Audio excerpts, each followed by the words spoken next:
Hello সব্বাইকে। তো পুরুলিয়াতে বামনি ওয়াটারফলস দেখার জন্য আমরা তো প্রায় 500-600 খানা সিঁড়ি বেয়ে নিচে নেমে চলে এসেছিলাম।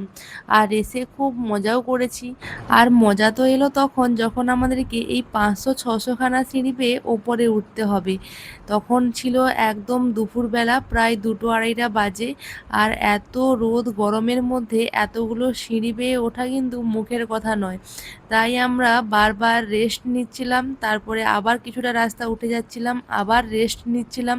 আর এইভাবেই আমরা এতগুলো সিঁড়ি বের করে ওপরে উঠছিলাম।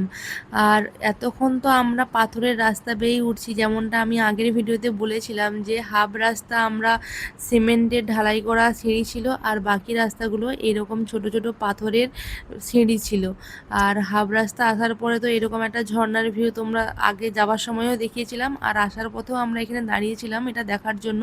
আর এখানেই আমার ছেলে পেয়ে গিয়েছিল একটা প্রাকৃতিক দোলনা, যেটা পেয়ে তো খুবই খুশি, দেখতেই পাচ্ছ দোল দোল করে নিচ্ছে। আর তারপরে আমরা উঠে যাচ্ছিলাম আবার সিঁড়ি বেয়ে। তোমরা কি লক্ষ্য করেছো আগে যে সিঁড়িগুলো বেয়ে আমরা উপরে উঠে আসছিলাম ওখানে কিন্তু এত লোকের ভিড় ছিল না। এখানে দেখতে পাচ্ছ লোকের ভিড়, কারণ বেশিরভাগ লোকেরাই ওইখান থেকেই ঘুরে, মানে হাফ রাস্তা দিয়েই ঘুরে চলে আসছিল, পুরো সিঁড়ি বেয়ে নিচে নামেনি। খুব অল্প সংখ্যক লোক নিচে নেমেছিল। তো যাই হোক, আমরা ফাইনালি ওপরে চলে এসেছি। আর এরপর আমরা আবার যাব পরবর্তী গন্তব্যের উদ্দেশ্যে। তো চলো যাওয়া যাক।